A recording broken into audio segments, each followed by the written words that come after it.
Damn these Biloxi blues, it happens every night. Every night. And I ain't never met a riverboat dealer that could ever be a friend of mine. The summer heat never treats me kind, it leaves trouble on my mind. So I'm bidding farewell, putting in my notice, and I'll see you at another time. Sang. This highway does not know my name, and I don't care. No, I don't care. Headed my way for another place, and I got 3 good tires and a spare. Just a white line gypsy getting out of Mississippi with just enough gas to get there. Low budget live, not so live from the Low Budget Live Bar and Grill in good old Southern Tennessee. By God, Rocky Top, come on with it. Let's hit them with a little bit of air horn. Some of this, some of this, some of this, all this. Come on with it. Come on with it. In the words of Brad freaking Knight last night on Instagram, this is all I got to say about it right here. Come on. Oh, damn tired. By God, I'm out of a voice because the Tennessee Vols finally, in one of the best college football games, I think if you watched it, you can agree, finally got it done. Finally got it done on the 3rd Saturday in October. It's been a while.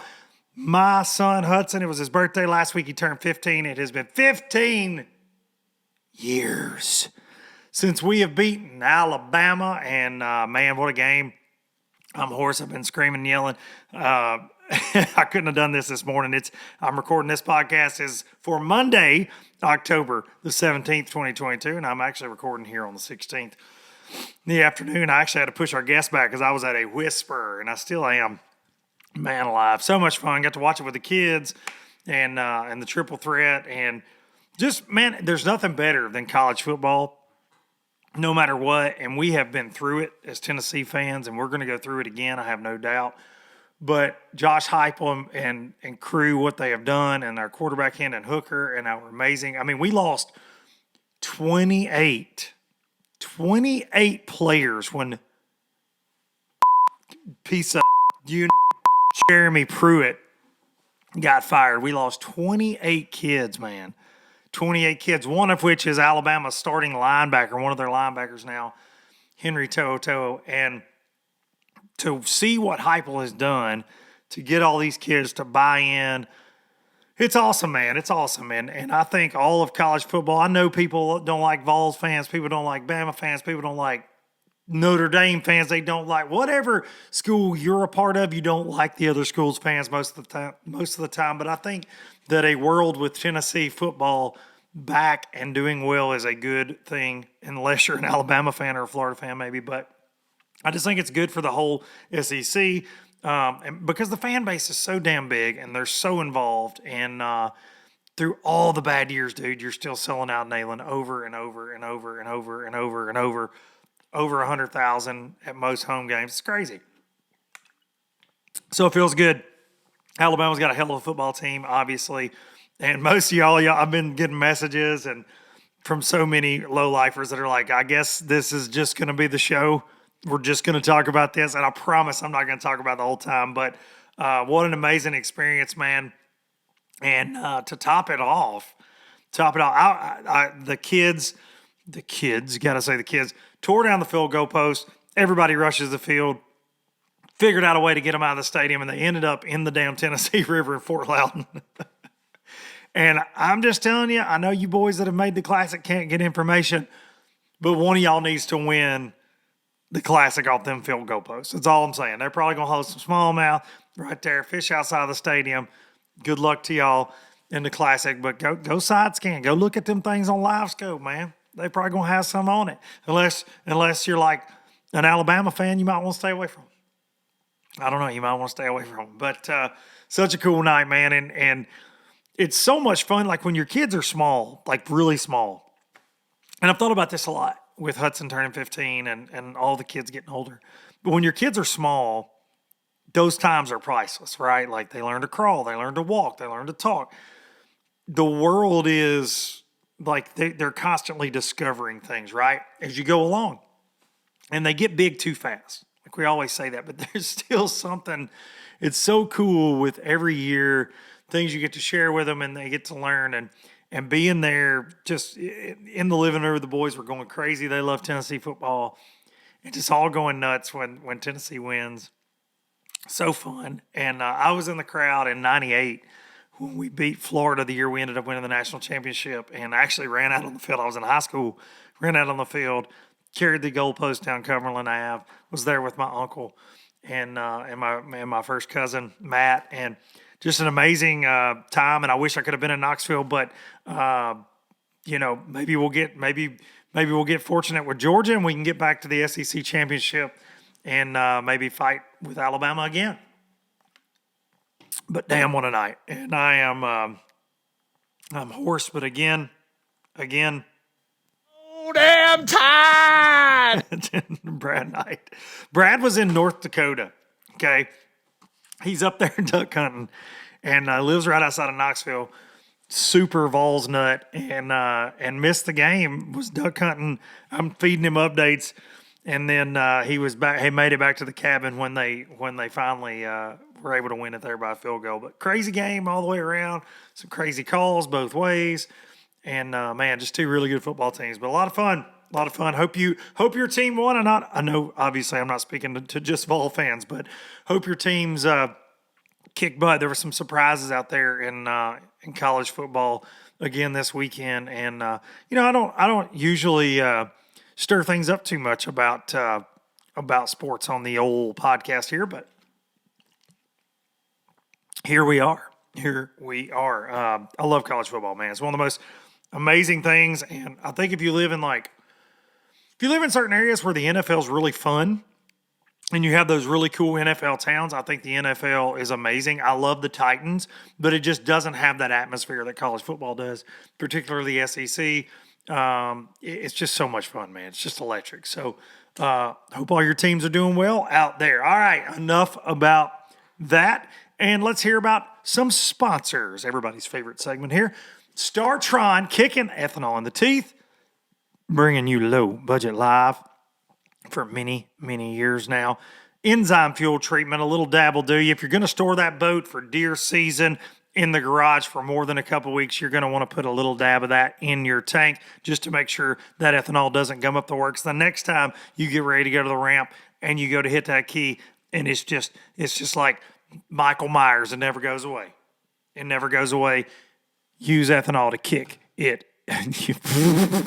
You start trying to kick ethanol in the teeth. I'm telling you, man, I drank a lot of Tito's last night. A lot of Tito's during the game and after. And I'll just apologize for anything I say today because I'm foggy today, to say the very least. Pro Guide batteries. Been running Pro Guides going on. This is my second season with Pro Guide. Absolutely love them. Running the lithiums for trolling. Running that 31 AGM for a cranking battery. I've just got one cranking battery in there powering up 3 Garmin's and my Live Scope, Live Wells, the whole 9.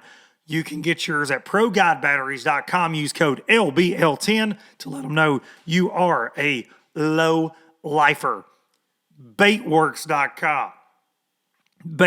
Bait-works.com, Springfield, Missouri, your online tackle destination. If you're up there, they're an amazing tackle store, brick and mortar store in Springfield as well. But if they ain't got it, you don't need it. And if they ain't got it, they probably got it on the way for you. You can use code Duncan-10, Duncan-10 to save you some cash and let them know you are a low lifer. They've got a lot of things in stock, from the new Toad Thumper frogs to that new Z-Man Hellraiser, which I fished with on Friday and have like 75 fish freaking blow up on it and not get a damn hook. I don't know what's going on with that, but I wasn't happy about it. They did react to it. They just didn't get it. Anyways, they've got a lot of new things constantly going up on the website. The Chad Shads, I saw they got a dose of those back in stock. The big glide bait. Get on there, Duncan-10. Saves you some cash. Bait-works.com. Last but not least, hang that banner. Bassmaster Classic winning banner. That Bassmaster Classic winning high performance aluminum bass boat, the X21, powered by the 250 Yamaha Show with the C-deck flooring. I'm running the X21 Pro LE this year. A little different layout. If you haven't checked out my walkthrough video that I just posted here in the last week or so, go check that out. Absolutely loving that thing. I just hate that the fishing's so terrible right now.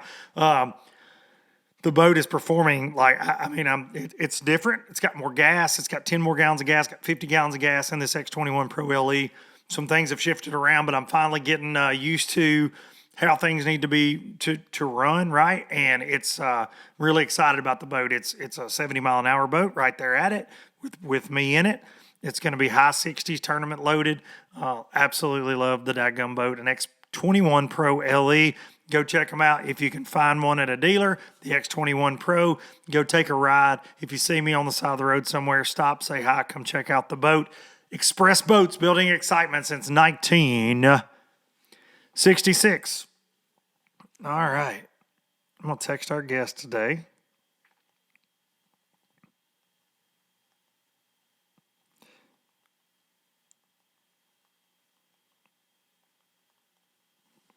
Got a good one today. I'm really excited about that. And I kept having to delay him because my voice is so bad. Oh, my goodness. But I'm really looking forward to talking to him. So the walleye guys, these infamous walleye cheaters, should probably not use the excited air horn. This is for walleye cheaters. That's the walleye cheater sound effect. Walleye cheaters got prosecuted. I wanted to look and see what all they got hit with, because I was reading it and I forgot. I should take notes before the show starts, but sometimes it doesn't happen. I saw this somewhere. I swear, don't know where. Here we go. 3 felonies. That's big. Walleye cheaters, 3 felonies. They even snatched up their walleye cheating boat. Come on with that, huh? So here are the felonies. Cheating, attempted grand theft, possessing criminal tools, unlawful ownership of wild animals. That's weird. 3 of these charges are felonies, it says. But I don't know what possessing criminal tools means, but whatever. They're criminal tools, am I right? I need a rim shot. That's not a rim shot. But cheating, I guess, is just cheating a crime? It's funny, it's just cheating. There's so many dudes in bass fishing that could snag their way right into a felony, I guess. I guess. Now that they know cheating, you better watch out, all you snaggers out there. Cheating your way right into the damn jail cell. Attempted grand theft, possessing criminal tools, and unlawful ownership of wild animals. I want to know what that's about. Unlawful ownership. That's weird. That's weird. We will see. I don't know there's really not a lot of information other than that. But here's what I want to say about it is good riddance. And I think if more people were prosecuted or something was done to people that are going to cheat, obviously this is like shot heard around the world, but this was a 40-boat walleye tournament with a crazy viral cell phone video, right? And this ended up, Sam George, his grandparents live in London, England. It was on the front page of the paper in their hometown. So this damn thing went far and wide, to say the least. But it's great to see that this is going to happen to these scumbags, absolute scumbags. And maybe, just maybe, some things will happen to some bass fishing freaking cheaters at some point in life as well. That would be great. But of course, no cheating on this scale. But man, I don't know. Very interesting. Unlawful ownership of wild animals is just something I keep reading because I just got to know what that is. I don't know. Because you got to think about this. If the walleye were of legal limit, I don't know. I got to read some more on that. But here's what's unlawful.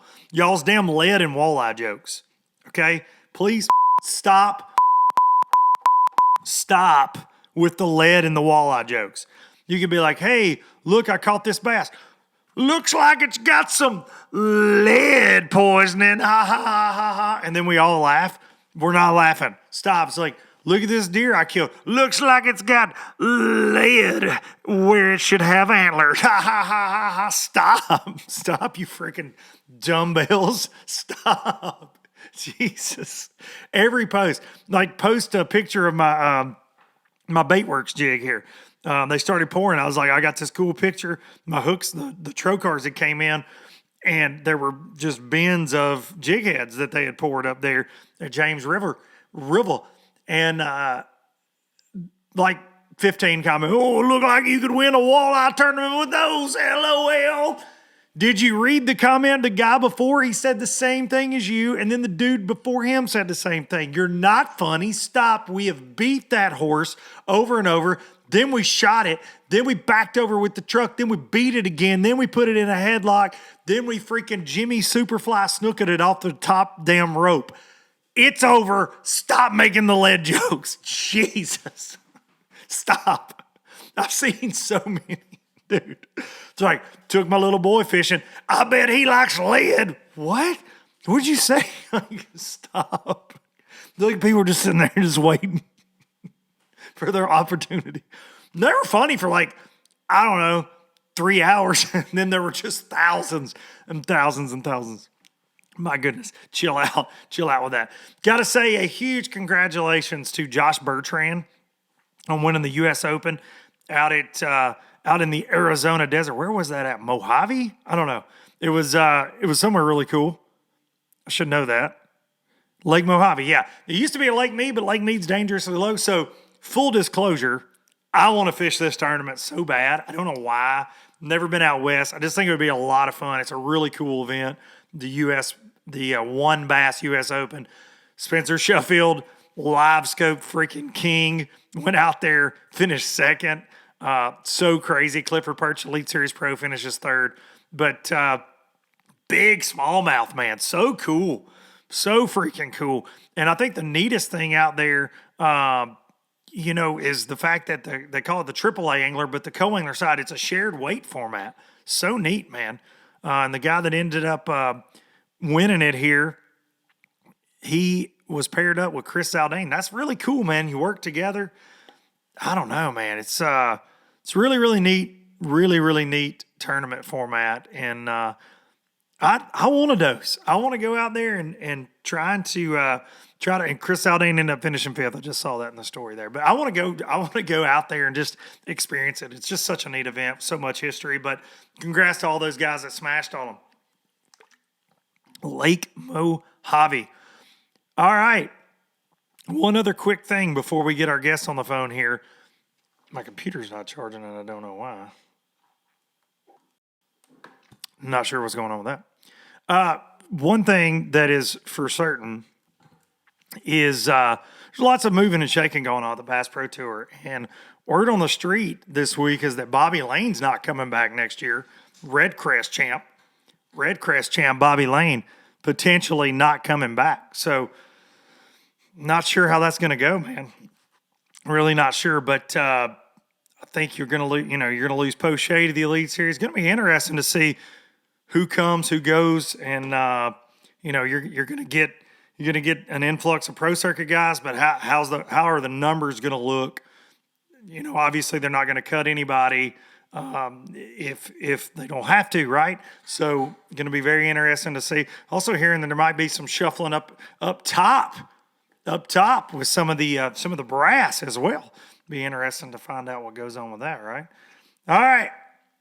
We are going to get our guest on the phone right now.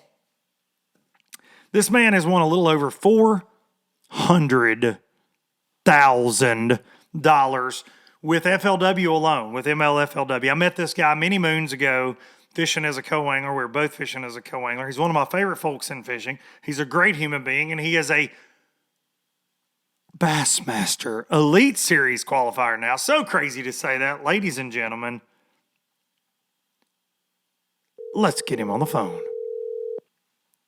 Joey Cifuentes. Dadgummit, this better not be another telemarketer. Joey C. What's up, buddy? What's up, Luke? Dude, I'll be honest. Like I'm fired up for anybody that makes the Elite Series, obviously. But when it's a guy that I know how much hard work they put in and I've known for a while, I'm always just a little bit more excited. No offense to the other guys, but dude, when you were rolling into day two and you had a little bit tougher day two at Hartwell, and I was sick at my stomach. I was like, oh my God. You were? No, yeah, I was. And I know you had to be, but I was like, oh my gosh, he's just gonna, and then by 2 points, dude, you slide in there. So first of all, freaking congrats, man. Like, I know I've texted you that, but it's awesome. So awesome. Yeah, it's absolutely unreal, man. I just can't believe it. And it couldn't happen at a better time, with all the stuff going on. Yeah, for sure. With MLF and it's just, I feel like it's just meant to be. And I was sick as a dog. I'm talking about it that second day, and I couldn't believe it. Everybody told me I was in, and I just wouldn't believe it, man. And then that tournament director called me, and I ain't gonna lie, like I said in my little post I made, I kind of cried a little bit. You should have, man. It's such a big deal. And like you said, it's a career changer. It is, man. And you've been fishing the opens for a while. You've had some close calls. You were catching the absolute fire out of them at Kissimmee, and then fell off there, and Brandon Lester ends up winning because you definitely had a chance at the Classic there. So you've been there, man. You've been mixing it up, and to see you go through, dude, it's a gauntlet. The opens are a gauntlet, period, end of story. I don't care what anybody says. Some of the hardest tournaments in the world, and to end up in that top three, dude, it's not easy. You're no stranger to making championships. You've done it many times with FLW, the title, the cup, but to maintain that consistency, to get in a top three, dude, you have to be on fire for 3 events, and you were, man. What for you because you came up through the Toyotas, through the FLW Tour, you were a co-angler like I was. That's when we met, and then you worked your way up to switch gears now. How are your sponsors reacting to that? Are they elated for you because you've been Joey, the dadgum Cowboy Fuentes over there on the FLW Tour, the pro circuit, but now, dude, you're Bassmaster Elite Series qualifier. They've got to be fired up, right? Yeah, it's been just an outpouring of support from them. And really, that's your goal for your sponsors, is to get to that high level to, for them and all the things that come with that. So yeah, man, they've been pouring out to me and congratulating me, and it's been huge. These some of these smaller companies that supported me, they're pumped. I'm pumped. One of my big sponsors, Berkeley, they've been really pushing me to, try and get in there, in there. And I've been trying, and it just worked out. So yeah, it's been great. It's the best thing that could happen to your career. There ain't no doubt. There's that prestigious, deal with Bassmaster. It's like no other tournament organization there is, the original, That's right. So it's OG. It's unreal, man. Like I honestly am I need to be pinched, because I still can't believe I'm going to be fishing on the Elite Series. It's just a dream come true, Luke. It's unreal, man. Well, it's so cool for me knowing you like I do, and knowing your history with like the general, Larry Nixon. Yep. How excited is he right now for you? Man, he's fired up. He's been telling me, same deal, just like, Joe, you gotta get there. You need to try and be getting on the Elite Series. And that's really why I started, and just knowing him and what he's been and his history and that with that organization. Yeah. And he's fired up for me, man. Like, and it's really cool. Just to be able to have a guy like that as your mentor and help you along the way. It's crazy, man. He's pumped. Everybody's pumped. I'm pumped. I'm ready to go. Right, let's go right now. Right. Let's line them up. Let's go. Yeah. Talk about, I'll never forget, like, seeing you out there on the water in practice with Larry when I was fishing co-angler and I was practicing with Strader. And no offense to Strader, because I absolutely loved every minute that I got to spend with Wes and learning from him and watching him break down lakes while we traveled around. But I was always so jealous of you. I was like, bro, this dude is with the legend. He is with the GOAT, the general, every freaking practice. And I mean, do you think that, because I asked Larry the same thing about you, how your fishing styles, because you've obviously embraced forward facing sonar quicker than he did, like he mentioned that on the show. But does your fishing style, I mean, would you compare yourself to Larry as far as, because we know he's a dragger, he likes to fish, he was like a pioneer offshore back in the day. But do your styles, are they similar after spending so much time with him, or did you kind of use what you learned from Larry as a baseline and then added your own Joey C favorites to it as you've gone along? Yeah, I mean, there's no doubt that he's influenced how I fish, and especially, Larry's been pretty well known as, for catching smallmouth and that kind of deal, and I feel like I've done well there because he's kind of specialized in that. So when it comes to that aspect, like going north, and you can tell, I mean, it ain't no secret. Like, I have done well when I go north, and I mean, Larry has been a big contributor to that, but yeah, I mean, the finesse, I really love. Larry's, in his older age too, he's gotten into, or he's more finesse fishing, and you can't use bait casters a lot and sling a lot of stuff. So I got to learn that as he was kind of developing it too. And so that's been a huge impact on my fishing. And yeah, I mean, absolutely, man. I take everything, I mean, obviously we fish different. I mean, I can't do everything. Me and him talk and practice all the time, and he does his thing, and we catch different fish most of the time. Actually, we don't do the same, but that's how I always felt about you guys on tour. You fish different ways for sure. Yeah, absolutely. But I definitely have taken a ton of stuff and knowledge from him and applied that and learned and developed, different things I like to do and stuff like that. I try and stay all around though. I don't know if I've ever specialized in one thing. I just want to be, good at everything, which is hard to do, but that's kind of how my approach has been. I think you have to be now though, right? Like I talked about this with Watson last week. Most of the younger guys out there, they're just versatile. Like nobody, when I was in my bass fishing fandom the most, in the 90s or whatever, you had guys that were specialists. I talked about this with Jay Yellis as well a couple of weeks back. You got a guy that was the spinnerbait guy, right? He was going to beat your brains out on a spinnerbait. You had this guy was the flipping guy. But now it's like nobody's just really, really, really awesome at one thing. I mean, you'll see a guy shoot a shot every now and then, but now you better be versatile, man. Like, yeah, that's why I tell young anglers that ask me for advice, whatever, you better learn everything you can. Every single thing, at least have some bit of confidence, from spy baiting to deep cranking. You better figure it out. Yeah. I mean, you have to. You there ain't no doubt. You can't. Somebody told me back, when I started my career, man, Joe, you need to get real good at something. And that never settled with me. I felt like I needed to be good at every single little thing, and you have to now, like you just said, there's the competition and all this technology is really changed the whole way of fishing. And yeah, you got to be good at everything, no doubt. In the last couple of years with some of your great finishes, is there one thing that jumps off the page at you that's like led you to finishing, whether it's down at Toho when you had the great event or up at the title? Is there one thing that you're doing a lot more of though? You know what I'm saying? Like we get into like every year you're like, I'm going to throw this vibrating jig more this year. And all of a sudden that's what you top 10 everything that you top 10 on, right? Or I'm going to throw a shake head or a net. Is there one technique that has kind of weighed more fish for you in the last couple of years than another, or are you truly mixing it up?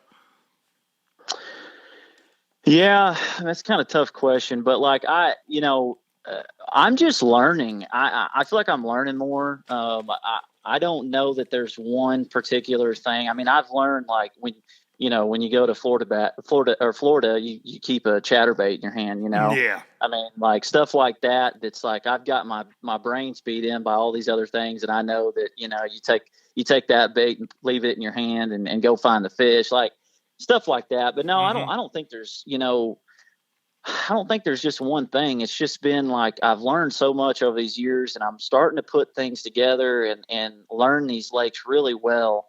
And that's where I'm starting to do better, but I still need to be able to finish tournaments, Luke. I've had some, Hey, real heartbreakers. You brought it up. You brought it up. I didn't bring it up. You brought it up. You even texted me. You said, well, maybe I can close on these things out so I can get on LBL. I said, hey, buddy, we're going to have you on LBL regardless.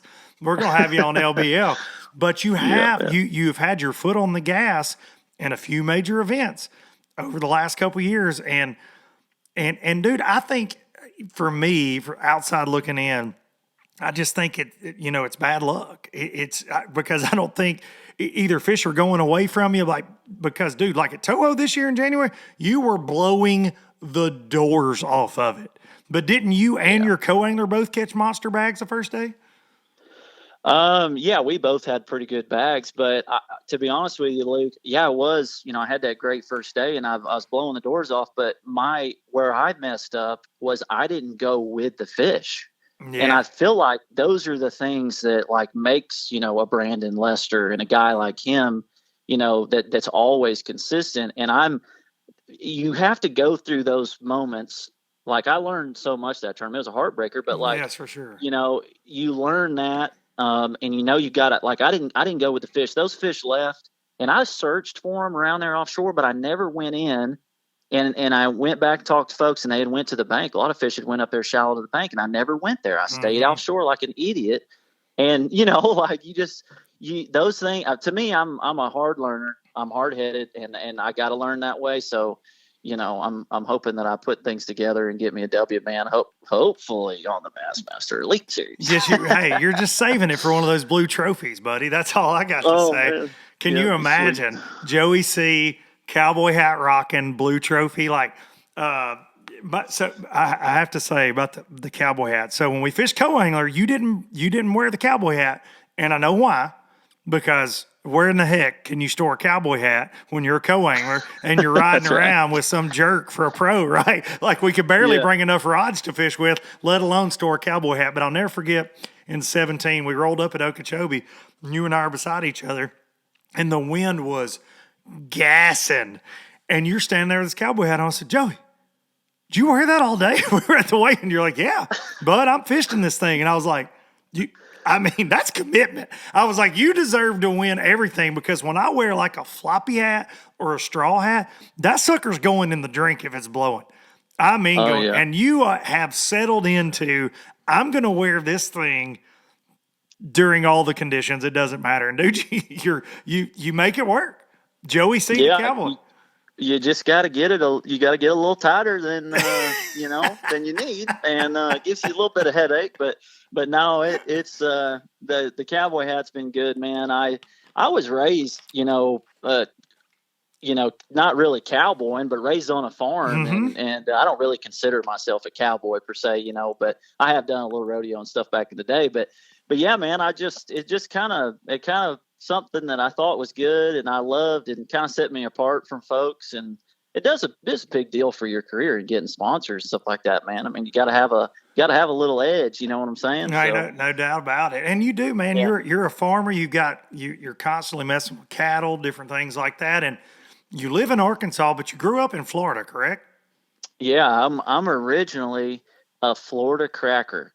And I'm like a second generation Florida cracker. Okay. And I don't even know what that is. I don't even know we can say. You don't know what a Florida cracker is? I really don't. I hope we can. I mean, are we going to get canceled for this? I don't even know anymore. No, you ain't going to get canceled for this. A Florida cracker is just them cowboys down there in Florida. And they used to take their okay. might be going bad, but no, they called them crackers because they used whips when they were running their cows. When they were cracking that whip, okay. They're cracking their whips at the cows and chasing them around. They called them Florida crackers. So I'm a second generation Florida cracker, and I moved to Arkansas, and then I was an Arkabilly. Okay. And so I stayed, we got a farm out here, and man, it's just been, I wear my cowboy hat all the time. I work on the farm in it, and I all over town. I pulled up to a dealership, just moved into town. It's called Cowboy Chrysler Dodge Jeep and Ram. I whipped in there. I had my hat on. No pun intended, or was the pun intended? No. Because you just went with it. I mean, you said I whipped it right in there. Yeah. Florida cracker style. Yeah, Florida cracker style. Whipped her right in there, and no, man, we hit it off. Like the guy that owns the thing was like, Joey, you need to be wearing that thing out there while you're fishing. I'm like, you know what? I'm going to do that. And so man, it's been awesome. It's been fun. It's a commitment, dude. I mean, it really is. Like, and look, you could hold a gun to my head and tell me you got to wear a cowboy hat, and I might do it, but I'm not going to be able to pull it off. I just can't. I feel like we got a lot of folks walking around wearing them since Yellowstone got popular, but I feel like you got it in your DNA, man. You're allowed to do it. You're allowed to do it. I appreciate it. What's your preferred footwear out there in the boat, Joey? Are you rocking cowboy boots all the time? Because I'm a cowboy boot guy, but I ain't bass fishing in them. So if you're that committed. No. Okay. No. I am not that committed, because if my cowboy boots pretty comfortable, but I don't know about like however many days in the whole tournament week that I could be on the front deck in cowboy boots. Not to mention if they're leather bottom, you're gonna be slipping all over the place. You dang right. You dang right, man. So, you're gonna be two-stepping up there on the front deck. I like to wear old flip flops with my cowboy hat. I feel good in them, and that's what I roll with. Best of both worlds, I say. It's my Florida cracker and my Arkabilly meeting in together, and it works. It's been working. I feel like you are missing an opportunity to be sponsored by like Saltines or Ritz or something. Like, you got the cowboy thing. I'm just telling you. That. Okay, well, if you got any connections, I'll see. I'm taking. Who makes saltine crackers? I don't know. They're just plain Jane crackers, but I feel like you're missing an opportunity. Is there a Florida cracker company out there? I'll contact my guys at the W Sauce that sponsored the show. This fine conversation is brought to you by the W Sauce, by the way. But they are a Florida-based company in the food industry. They may know somebody that makes, but maybe they'll start the Florida cracker company and wrap your boat. I'll make a phone call.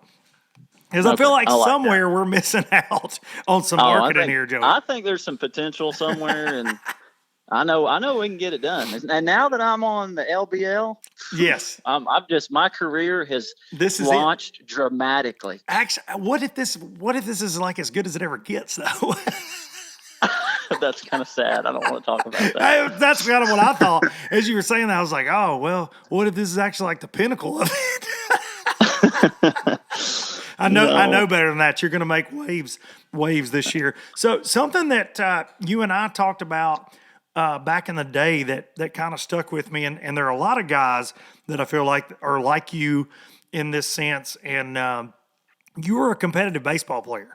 Very competitive, right? Played and fishing kind of filled that void for you once you stepped away from playing ball. Yeah. I never dreamed of being a professional bass fisherman as a kid. Like, I know, that was, you were in it when you were younger and you followed it, and I never did. Matter of fact, I didn't know there was professional bass fishing until I was 16, because I was so zoned in on baseball. I wanted to be a professional baseball player.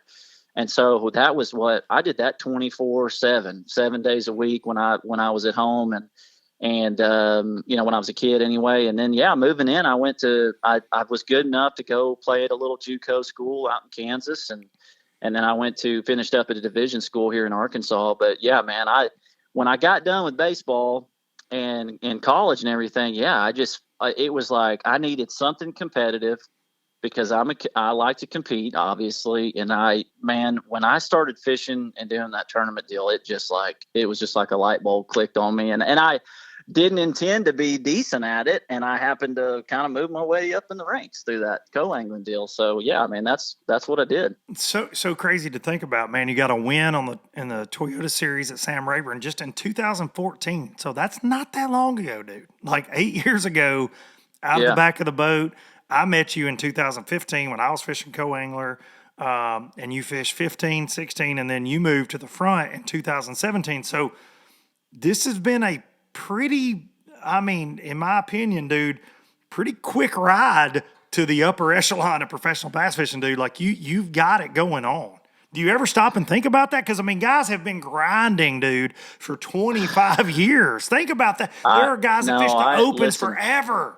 It's crazy. I feel, and I'm gonna put something on top of that. I have fished the Bassmaster Opens. I've only fished 2 divisions 2 years. This is 2 years ago. I fished one division and didn't do that great, didn't do bad. And then I skipped last year for some reasons. And then this year I got back in it and fished, I was going to fish the Southerns and the Centrals and qualified. And I'm like, yeah, man, there's guys out there that's been grinding. And I know, and I appreciate, the hard work. And like, I've just, I don't know, Luke, I think about it. I'm like, here I am. And now here I am already, like, dang, man, I'm doing good.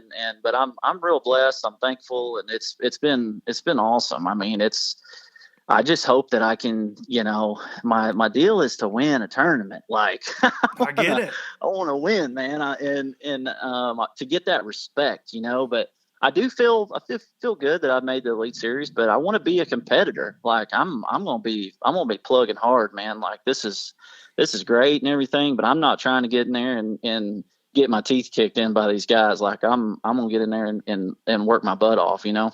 Absolutely. Does that include for you talking about that work thing, looking at the schedule next year? I mean, are there, I know you've been with FLW, you've been traveling with the Opens, you've seen a lot of venues. Are there lakes you haven't been to on the schedule that you're going to go try to check out in the winter? Like what's that work look like for you? Yeah, so there are 3 lakes that I've never been to. The 2 that I'm concerned with is Santee Cooper. I've never been on that lake. I know it's kind of hairy running around just from talking to people. So I want to make sure I get on that lake. I think after Okeechobee or something, I'll run up there. I got to look at all the dates and the rules and stuff, but I'm going to run up there and ride around and just look at it just basically for running around reasons.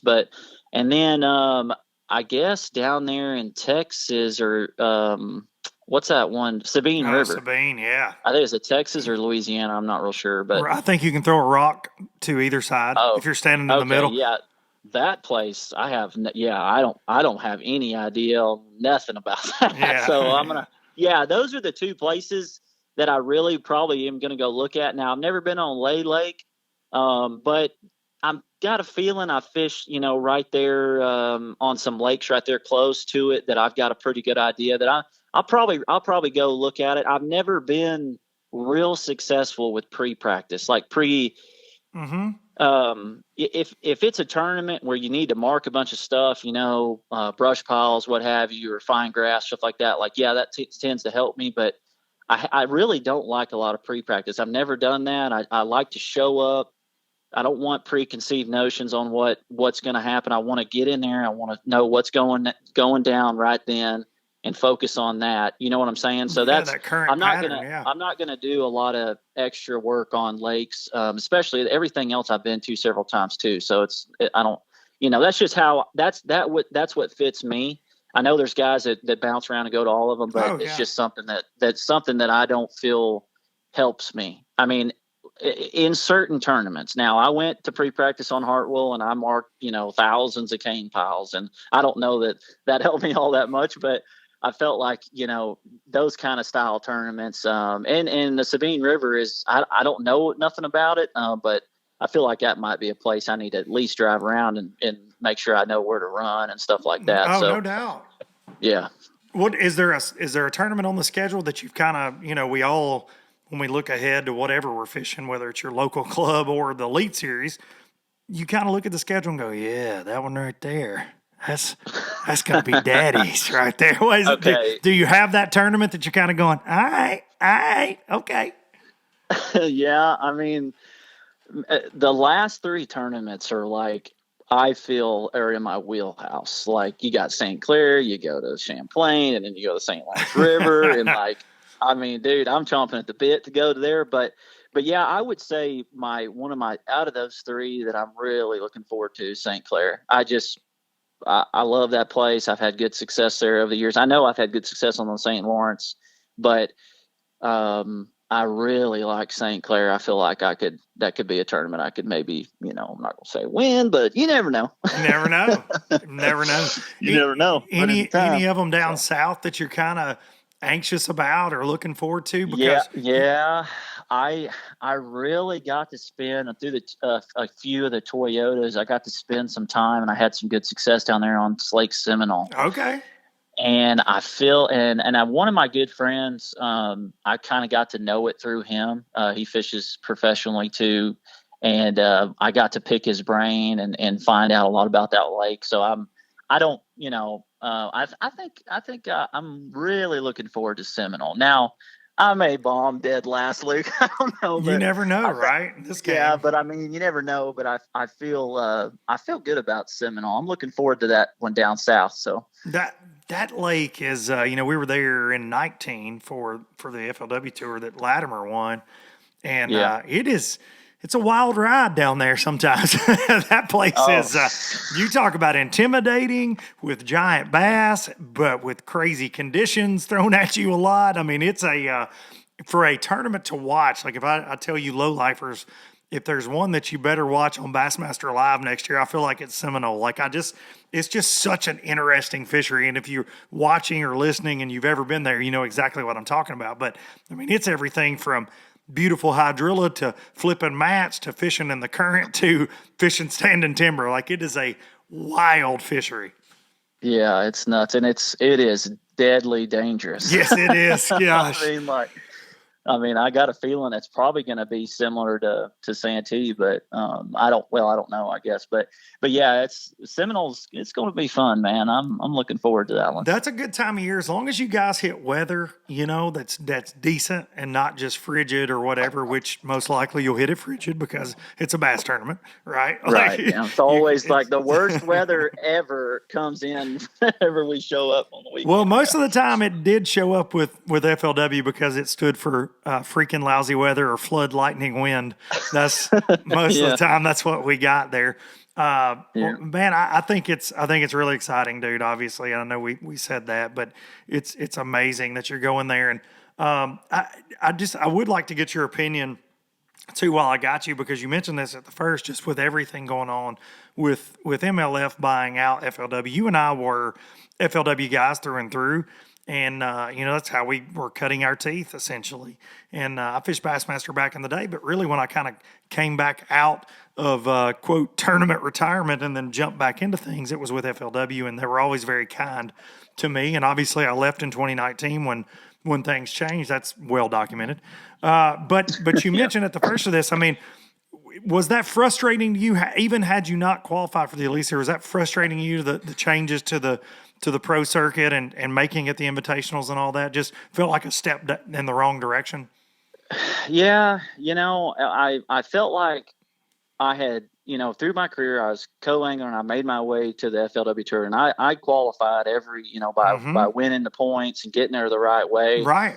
And I love everybody at the FLW, and even some of the new folks at MLF that we work with. They're great people. They're hardworking. They're excellent folks. But just to see, and listen, it's the fishing industry. You're going to have change in ownership all the time. It's one thing I've learned. Like, no doubt, nothing is set in stone. And like, it was sad for me because here I am trying to get there, and I felt like I got there. FLW tour was as high as you could get in that platform. Yeah, like it was as high as you could get in the organization. As high as you could get, and then I could take a step down, and it was heartbreaking. I mean, but I knew I still was competing, and like, all right, well, maybe I'll get a chance to get to the the BPT or whatever. But then, it just seemed like things were kind of keep going backwards. And then after this year, it's like now I'm fishing the Bassmaster Opens trying to get to the, you know what I'm saying? That kind of deal. They're stepping it back again. And so, and listen, if I was good enough, I would already be there at the BPT. So I can't really complain like that much, but I mean, this all worked out. I mean, but yeah, I was kind of, honestly, Luke, I didn't know what I was going to do. I was tempting, or contemplating maybe, ending my fishing career. Like I was thinking like, well, I don't think I was going to do that, but like, but that was on the table potentially. Yeah, it was, man. It really was. I was, not to say I was going to quit and give up, because I definitely wouldn't do that. I think I probably would have fished again, but I don't know, man. I just wasn't feeling it. I felt like maybe this was just a never ending deal for me. I wasn't going to make it to the big tours and stuff like that. And so, yeah, it's been rough over there for that aspect of it. But like I said, I don't want to dog anybody over there. They've been great folks. They're good people. And I love all of those folks, man. I mean, that's where I cut my teeth, man. That's like right. that's family. And, that's family. Yeah, that's family always. So, it's kind of disappointing the way it's went, but that's life sometimes. And you that's why I was plugging hard on them opens. No doubt, man. Trying to get on that Elite Series, and man, I still, it's unreal that I'm going to be fishing with them boys, and the range of emotion this fall, though, to go from that Zoom call, hearing how the pro circuit is draining, their bank account or whatever, too, and all the changes to Joey. This is Hank Weldon. Welcome to the Bassmaster Elite Series. That range of emotion, man, had to be just I guess like every other day in professional bass fishing. It's a roller coaster. Yeah.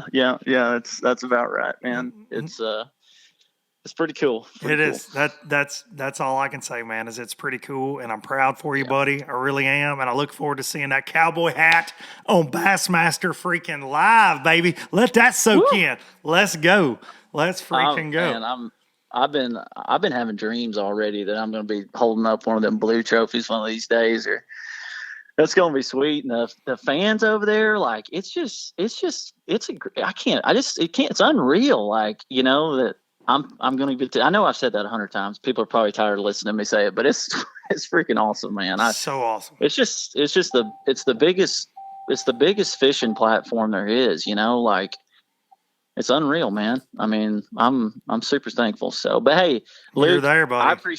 I appreciate you and all this stuff, man. I've been a low lifer for a long time. Yes, you have. I have to say that. A lot of long miles that we spent on the road, and I love listening to you. I love listening to that song you play every podcast. Every single old podcast. Yeah. I even know how to play it on the guitar. Come on. So Joey's a musician too. We didn't even get to talk about that. Dang it. Yeah, we'll have to do. We got to do it. We got to do it. Maybe I'll come over to the bar and grill. Let's go. Yeah, that's what I like to hear. Get those gibbies out. Yes, get those gibbies out. I got me a new gibby the other day. Ooh, I like that. Little gibby. All right, buddy. Yeah. Well, the invite is always open. If you need a place to crash on the road, you know where to find me here in Southern Middle Tennessee. You just give me a shout, and y'all make sure you're following Joey Fuentes. What's your Instagram handle, Joey? Give it to the people. It's just Joey Cifuentes Fishing. That is it. You can find me everywhere if you just type that in. There ain't nobody else like me. No, nobody else like Joey. Joey, man, thank you so much for taking time to be with us. And best of luck, dude. That's all I can say. It's freaking awesome. Yeah, man. Appreciate it. Appreciate your time. Thank you, dude. All right, see you. Joey Fuentes. Most fun name to say in bass fishing as well. Appreciate Joey, and I appreciate each and every one of you for tuning in each and every week. I absolutely love the opportunity that I get in life to do this show. And, if it wasn't for you low-lifers, wouldn't be doing it. So thank you so very much. Thanks to the sponsors. Thanks to the W Sauce for bringing you that conversation, the sauce right there with Joey Fuentes. Make sure you're following Joey. Make sure you're subscribed to the YouTube channel if you're not. And I will see y'all next week. Go Big Orange. Down to Tupelo, I never could make it last. Spanish moss and Civil War ghosts, well, I'm gonna leave them in the past. Any direction, Lord, I'll be fine. It don't matter east or west. North, south, wherever the wind blows, I'm leaving those burdens at rest. This highway, it does not know my name, and I don't care. No, I don't care. Heading my way for another place racing, I got 3 good tires and a spare. Just a white line gypsy getting out of Mississippi with just enough gas to get there.